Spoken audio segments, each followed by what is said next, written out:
जे वालों का कैसा रहेगा साल 2025? जाने 2025 में आपके लिए क्या है खास। नए साल की पूरी जानकारी के लिए जे नाम वाले देखें ये वीडियो। मेरे YouTube पेज एस्ट्रोनॉमी पर आपका स्वागत है। नमस्कार, मैं हूं नरेश कुमार। सबसे पहले उन दर्शकों का धन्यवाद जिन्होंने पेज को सब्सक्राइब किया है, पेज के वीडियोस को शेयर कर रहे हैं, लाइक कर रहे हैं और कमेंट बॉक्स में हमें अपनी राय भी लगातार भेज रहे हैं। दोस्तों, बहुत सारे ऐसे जातक होते हैं जिन्हें अपनी राशि के बारे में पता नहीं होता। उन्हें अपने नाम का पहला अक्षर पता है लेकिन राशि नहीं पता कि उनकी असल में राशि क्या है। ऐसा इसलिए होता है क्योंकि या तो जन्म के समय जन्मपत्री बनी नहीं, या बनी थी तो खो गई है लेकिन पता नहीं लग रहा कि राशि अब कौन सी है। उन्हें पता नहीं है कि उनका मून साइन क्या है, कैसे राशि निकालनी है।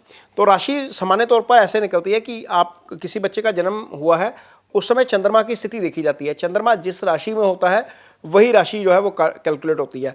और चंद्रमा जिस राशि में, जिस नक्षत्र में और जिस चरण में होता है, उस चरण के हिसाब से नाम का पहला अक्षर निकलता है। तो जब बच्चा पैदा होता है, उसका नामकरण होता है, तो इसी तरीके से किया जाता है। चंद्रमा का नक्षत्र देखा जाता है, नक्षत्र का चरण देखा जाता है, तो वो जो नाम है नामकरण किया जाता है। इसके अलावा एक आपका जो नाम होता है, वो जो समाज में प्रचलित नाम होता है, प्रचलित नाम के लिहाज से भी जो है वो राशि की गणना की जाती है। तो आज के वीडियो में बताएंगे कि यदि आपका नाम अंग्रेजी के शब्द ज से शुरू होता है, जे से शुरू होता है, तो आपकी राशि मकर बनती है। क्योंकि मकर राशि के जितने भी जातक हैं वो उत्तराषाढ़ा नक्षत्र जो है, जो मकर राशि में ही आता है, उसके तीसरे और चौथे चरण में जो पैदा होते हैं उनका नाम अंग्रेजी के शब्द जे से निकलता है। हालांकि मकर राशि में उत्तराषाढ़ा नक्षत्र के 3 चरण निकलते हैं, श्रवण नक्षत्र के 4 चरण निकलते हैं और धनिष्ठा नक्षत्र है उसके 2 चरण निकलते हैं। लेकिन जितने भी जातक उत्तराषाढ़ा नक्षत्र के आखिरी 2 चरणों में पैदा होते हैं, उनका नाम जो है वो अंग्रेजी के जे शब्द से ही निकाला जाता है। और यदि आपका नाम अंग्रेजी के शब्द जे से शुरू होता है तो आपको अपनी राशि जो है वो मकर राशि के हिसाब से देखनी चाहिए। 7.5 शनि की और ढैया इसी हिसाब से आपके ऊपर कैलकुलेट होगी। और साल 2025 कैसा रहेगा जे नाम के जातकों के लिए, ये वीडियो में हम आपको आगे बताते हैं। रहेगी पहले तो ये कुंडली आप जो है वो लगी हुई देख रहे हैं, यहाँ पर ये मकर राशि की कुंडली है। यहाँ पर जो कुंडली में ग्रहों की स्थिति है ये 1 जनवरी के मुताबिक दी गई है। और यहाँ पर आप देख सकते हैं कि मकर राशि के जातकों के लिए शनि कुंभ राशि में गोचर कर रहे हैं। यहाँ पर शनि की 7.5 चल रही है, लेकिन अच्छी खबर यह है कि यहाँ पर 7.5 खत्म हो जाएगी और 2025 में ये जो जातक हैं शनि के प्रभाव से मुक्त हो जाएंगे। यहाँ पर आप देख सकते हैं कि गुरु की पोजीशन, यहाँ पर आप देखिए कुंडली में गुरु आपकी कुंडली में पंचम भाव में गोचर कर रहे हैं, लेकिन यहाँ पर जो है वो गुरु की पोजीशन चेंज हो जाएगी, छठे भाव में आएंगे। ये एक अच्छा गोचर नहीं होगा। शनि का गोचर ठीक हो जाएगा, लेकिन गुरु का गोचर जो है वो थोड़ा सा खराब होगा। और इसके बाद जो राहु केतु की पोजीशन आप देखिए, यहाँ पर आपकी कुंडली में राहु तीसरे भाव में गोचर कर रहे हैं। ये गोचर अच्छा होता है और केतु का 9वें भाव में गोचर हो रहा है। ये पहली जनवरी की कुंडली की स्थिति है, लेकिन यहाँ पर राहु दूसरे भाव में आ जाएंगे और केतु अष्टम में आ जाएंगे। ये गोचर अच्छा नहीं रहेगा। ये तो गोचर की बात हो गई। और ये 2025 इंपॉर्टेंट इसलिए है क्योंकि इस साल में बड़े ग्रह, जो चारों बड़े ग्रह हैं, वो गोचर कर रहे हैं। एस्ट्रोलॉजी में हम 9 ग्रहों का कैलकुलेशन करते हैं। सूर्य हर महीने चेंज होते हैं, बुध 21 दिन बाद चेंज होते हैं सामान्य तौर पर। शुक्र का गोचर 27 दिन के आसपास का होता है। सूर्य जो है वो 1 महीना बाद राशि बदलते हैं। मंगल का गोचर एवरेज 45 दिन के बाद होता है। चंद्रमा 54 आवर्स में राशि बदल जाते हैं। लेकिन जो बड़े ग्रह हैं, शनि है, गुरु है, राहु है, केतु है, इनका गोचर थोड़ा सा लंबा चलता है, लिहाजा इनका प्रभाव भी लंबे समय तक रहता है और इसी की जो है वो गणना ज़्यादा की जाती है। और गुरु जो है वो हर साल राशि बदलते हैं। राहु केतु जो है वो 1.5 साल बाद राशि बदलते हैं। शनि का गोचर 2.5 साल के लिए होता है। जैसे 2024 में राहु केतु का गोचर नहीं हुआ, गुरु का गोचर हुआ, शनि का गोचर नहीं हुआ। अब 2025 में शनि का भी गोचर होगा, राहु केतु का भी गोचर होगा और गुरु का भी गोचर होगा। इससे आपकी कुंडली में क्या बदलेगा, पहले ये समझिए। आपकी कुंडली में भाव कौन से एक्टिव होंगे। यहाँ पर देखिए, ये जो 11 नंबर लिखा है, दूसरा भाव धन भाव, ये एक्टिव हो जाएगा। 10वां भाव जहां पर ये सर्कल आप देख रहे हैं आपकी कुंडली में, ये एक्टिव हो जाएगा। 6ठा भाव ये एक्टिव हो जाएगा। इसको बोलते हैं, ये जो ट्रायंगल आपके सामने नजर आ रहा है कुंडली के ऊपर, इसको बोलते हैं इकोनॉमिक ट्रायंगल।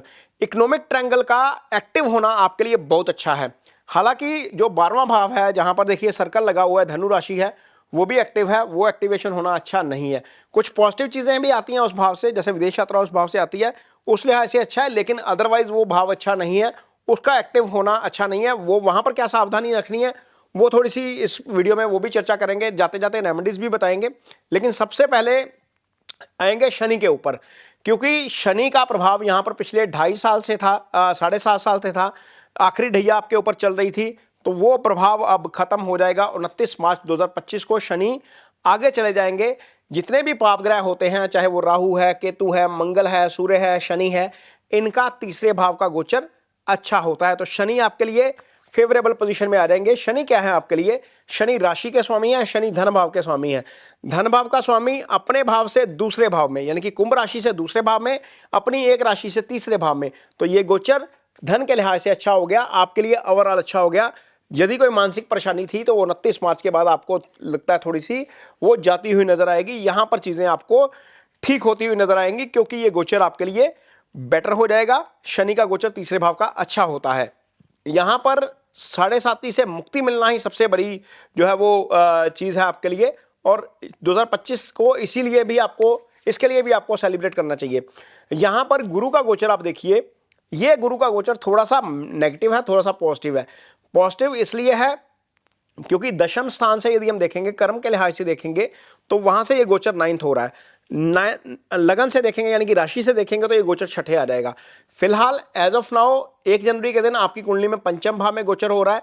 पंचम आपका बुद्धि विवेक होता है, पंचम आपका सुत्त भाव होता है, संतान भाव होता है, पंचम हायर एजुकेशन है, पंचम एंगेजमेंट का भाव होता है, पंचम निश्चल प्रेम का भाव है।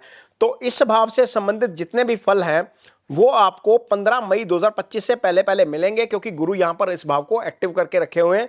यानी कि यदि आपके यहां पर संतान नहीं है तो संतान की प्राप्ति हो सकती है। यदि रिश्ता नहीं हुआ है तो 15 मई से पहले रिश्ता होने के भी योग हैं। लाइफ में कोई नहीं है तो कोई लाइफ में आ सकता है। हायर स्टडीज के लिए यह समय आपके लिए 15 मई तक का बहुत अच्छा है।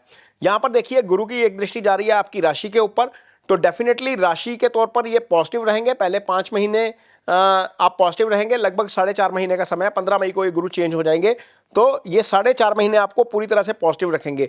हालांकि शनि की ढैया चल रही है, लेकिन गुरु का प्रभाव अपने तौर पर डेफिनेटली काम करता है। यहां पर गुरु की एक दृष्टि जा रही है सप्तम वाली सीधी, देखिए 11th हाउस के ऊपर। यदि आपकी तरक्की पेंडिंग है, कोई प्रमोशन पेंडिंग है, तो वहां पर गुरु डेफिनेटली हेल्प करेंगे, क्योंकि 11th भाव जो आपकी एलिवेशन का भाव होता है, आय का भाव होता है, तरक्की का भाव होता है, इच्छाओं का भाव होता है, वहां पर गुरु की दृष्टि है। ये 4.5 महीने तक पहले वो गुरु की दृष्टि काम करेगी आपके ऊपर, डेफिनेटली उसकी आपको हेल्प मिलेगी। यहां पर गुरु की एक दृष्टि जा रही है आपके 9th हाउस के ऊपर। 9th हाउस जो होता है वो पंचम से पंचम होता है। संतान का विचार पंचम से किया जाता है, लेकिन पंचम से भी विचार किया जाता है, यानी कि 9th हाउस से भी संतान का विचार किया जाता है। और 9th हाउस के कारक भी गुरु होते हैं, पंचम के कारक भी गुरु हैं, 9th के कारक भी गुरु हैं, संतान के कारक भी गुरु होते हैं। लिहाजा यहां पर 9th हाउस पर गुरु की दृष्टि पहले 4.5 महीने आपको डेफिनेटली धार्मिक यात्रा करवा सकती है, अध्यात्म की तरफ आपका ध्यान रह सकता है, संतान की प्राप्ति हो सकती है। पहले 4.5 महीने जो काम करेंगे वहां पर आपको सफलता मिलती हुई नजर आ सकती है, क्योंकि गुरु की ब्लेसिंग यहां पर 9th हाउस में रहेगी। लेकिन जैसे ही गुरु 6th में जाएंगे तो 6th में ये सारी ब्लेसिंग जो है वो निकल जाएंगी। गुरु अब क्या करेंगे, गुरु आपका 10th एक्टिव कर देंगे। 10th के ऊपर देखिए गुरु की दृष्टि जा रही है यहां पर, और जैसे ही आपका 10th एक्टिव होगा, एक गुरु की दृष्टि, एक राहु की दृष्टि, इसको एक नेगेटिव और एक पॉजिटिव एस्पेक्ट कहते हैं। राहु और गुरु दोनों जब 10वें भाव को देखेंगे, 10वां आपका कर्म का भाव है। कोई भी रूटीन का काम आप करते हैं, आप कारोबार करते हैं, किसी भी तरह का कार्य करते हैं, वो 10वें भाव से देखा जाता है। तो कार्य स्थल से संबंधित जो चीजें हैं वो पॉजिटिव होती हुई आपको नजर आएंगी। आपका कारोबार बढ़ता हुआ नजर आएगा, कार्यस्थल पर आपका डोमिनेंस बढ़ता हुआ नजर आएगा, वो डेफिनेटली गुरु की कृपा से होगा। दूसरा भाव जहां पर राहु का गोचर हो रहा है, अब देखिए इस कुंडली में गुरु का गोचर जब होगा 29 मई को होगा, और राहु के साथ साथ गुरु भी उस भाव को एक्टिव करेंगे। तो ये धन का भाव है। जैसे ही मैंने बताया कि शनि जो है वो धन भाव के स्वामी हैं, वो अच्छे गोचर में है। इस भाव के ऊपर गुरु की दृष्टि है, तो डेफिनेटली जब गुरु की दृष्टि इस भाव के ऊपर है तो आपको धन के रूप में इसका फायदा डेफिनेटली होगा। 29 मई के बाद ये चीजें एक्टिव हो जाएंगी, यानी कि साल के 7 महीने, जून के बाद जून, जुलाई, अगस्त, सितंबर, अक्टूबर, नवंबर, दिसंबर, ये 7 महीने जो है वो फाइनेंस के लिहाज से, मनी को मैनेज करने के लिहाज से, धन को जोड़ने के लिहाज से अच्छे हैं। चूंकि यहां पर इकोनॉमिक ट्रायंगल एक्टिवेट हो रहा है, आप देखिए ये जो ट्रायंगल बना हुआ है इसको इकोनॉमिक ट्रायंगल बोलते हैं। तो यहां पर गुरु की स्थिति लगन से छठे है, ये आपको हेल्थ इश्यू दे सकती है। किसी की गारंटी लेकर आप फंस सकते हैं, कोई गारंटी मत लीजिएगा। किसी को पैसा देंगे तो पैसा फंस सकता है, लेकिन पैसा आएगा जरूर, पैसा जुड़ेगा भी जरूर, क्योंकि यहां पर गुरु की एस्पेक्ट ना सिर्फ आपके कर्म स्थान के ऊपर है, वो धन स्थान को भी देख रहे हैं। लेकिन यहां पर गुरु की एक एस्पेक्ट जा रही है आपके 12वें भाव के ऊपर। ये स्थिति अच्छी नहीं है, क्योंकि यहां पर शनि जब आपकी कुंडली में तीसरे बैठे हैं तो वो 10वीं दृष्टि से 12वें को भी एक्टिव कर रहे हैं। जब 12वें को शनि की एक्टिवेशन, शनि की दृष्टि 12वें को एक्टिव करती है, गुरु भी वहां पर देख रहे हैं, तो खर्चे थोड़े से आपके एक्सेसिव साइड पे हो सकते हैं। कुछ ऐसे खर्चे हो सकते हैं जिसकी आपने कल्पना नहीं की, जिसकी आपने कैलकुलेशन नहीं की होगी। वो चीजें आपको थोड़ी सी बैक ऑफ द माइंड रख के चलना है। कुछ एक सेविंग साइड पे रखिएगा जो अनएक्सपेक्टेड खर्चा आपका कवर अप कर सके। तो यहां पर 12th हाउस इस बात की तरफ इंडिकेट करता है, जो कि खर्चे का भाव है, मोक्ष स्थान है। यहां से हॉस्पिटलाइजेशन देखी जाती है, जेल यात्रा यहीं से देखी जाती है। तो लिहाजा इस भाव का एक्टिव होना किसी भी स्थिति में अच्छा नहीं है। मैंने इसीलिए बोला कि गारंटी मत लीजिए, फंस आप जाएंगे, कोई लीगल केस आपके ऊपर आ जाएगा, वो चीज मत करिएगा। पैसा किसी को उधार मत दीजिएगा। अदरवाइज बाकी चीजें कुंडली में अच्छी नजर आ रही हैं। यहां पर केतु का अष्टम भाव में जाना भी अच्छा नहीं है। केतु की भी दृष्टि देखिए 12वें भाव के ऊपर जा रही है, शनि देख रहे हैं, केतु भी देख रहे हैं। तो दो नेगेटिव प्लैनेट हैं जो उसको देखते हैं 12वें भाव को। हालांकि गुरु थोड़ा कवर अप करेंगे, विदेश यात्रा वगैरह करवा सकते हैं, लेकिन इस भाव से संबंधित फलों को लेकर सावधान रहने की डेफिनेटली जरूरत पड़ेगी। अब केतु का अष्टम में आना, इसका मतलब यह है कि आपकी सीक्रेसी कॉम्प्रोमाइज हो सकती है। आप यदि गाड़ी चलाते हैं, कहीं पर भी आपका ऐसा काम है जहां पर दुर्घटना होने की संभावना है, तो ध्यान से चलाइए। ऊपर नीचे जाना है, सीढ़ियां चढ़नी है, ध्यान से चढ़िए। ये अष्टम भाव जो होता है, ये सडन लॉस का भाव होता है, ये दुर्घटना का भाव होता है। दुर्घटना कराने वाले प्लैनेट दो होते हैं, पहला है मंगल, दूसरा है केतु। मंगल के प्रभाव में होने वाली दुर्घटना जो है वो थोड़ी सी बचाव वाली होती है, लेकिन जब केतु दुर्घटना करवाते हैं तो गाड़ी के परखच्चे उड़ जाते हैं, पता नहीं लगता कि कहाँ क्या हो गया। लिहाजा गाड़ी खास तौर पर सावधानी से चलाइएगा। ये केतु का प्रभाव आपके ऊपर रहेगा 29 मई के बाद। उसके बाद गाड़ी डेफिनेटली धीमे चलाइए और अपने पासवर्ड सारे सिक्योर रखिए। ये सीक्रेसी का भाव है, यहाँ से सीक्रेसी कॉम्प्रोमाइज होगी तो आपको धन की हानि भी हो सकती है। तो केतु से बचना है हमने।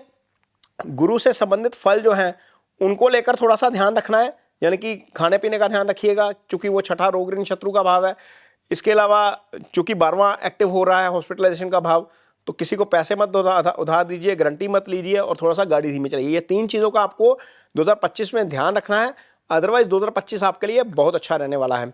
जो मकर राशि के जातक हैं, वो अधिकतर जातक जिनकी उम्र 30 से लेकर 50 के बीच में है, वो गुरु की महादशा से ही गुजर रहे हैं। तो गुरु की महादशा के आपको अच्छे फल मिले, इसके लिए आपको गुरु की कुछ रेमेडीज जरूर करनी चाहिए। अदरवाइज आपको जो रेमेडीज करनी चाहिए आपके कुंडली के मुताबिक, वो आपको बुध की रेमेडीज करनी चाहिए, क्योंकि बुध आपकी कुंडली में भाग्यस्थान के स्वामी बनते हैं। यहाँ पर बुध की जो मूल त्रिकोण राशि है कन्या, वो आपके 9th हाउस में आ जाती है, और शुक्र की जो राशि है वो आपके वृषभ राशि, वो आपके पंचम भाव में आती है। ये दोनों ट्रायंगल के भाव होते हैं, और एक आपकी राशि के स्वामी जो शनि है। वैसे तो आपको तीनों की रेमेडीज कोई ना कोई करते रहना चाहिए, खासतौर पर भाग्यस्थान की, लेकिन चूंकि महादशानाथ गुरु भी है इस समय, काफ़ी सारे जातक मकर राशि के हैं जो गुरु की महादशा से गुजर रहे हैं, जो प्रोफेशनल लाइफ में है खासतौर पर, और उनको गुरु की रेमेडीज जरूर करनी चाहिए। कपड़े अपने थोड़े से अटायर जो है वो आप अपना थोड़ा सा येलो शेड में रखिए, येलो टोन में रखिए। दूध पीते हैं तो उसमें हल्दी या केसर कंज्यूम कर लीजिए। किसी एक बच्चे को स्टडी में ज़रूर हेल्प करिए, वो डेफिनेटली आपको जो है वो संतुष्टि भी देगा, और वो गुरु का भी अच्छा उपाय है, क्योंकि गुरु ज्ञान के कारक है। एक उपाय गुरु का जो बहुत अच्छा है, वो है फलदार पेड़ लगाना और उस पेड़ की सेवा करना। यदि आप एक फलदार पेड़ लगाते हैं, उस पेड़ को ग्रो करते हैं लगातार, तो वो डेफिनेटली गुरु के आपको बहुत अच्छे परिणाम देखने को मिलते हैं।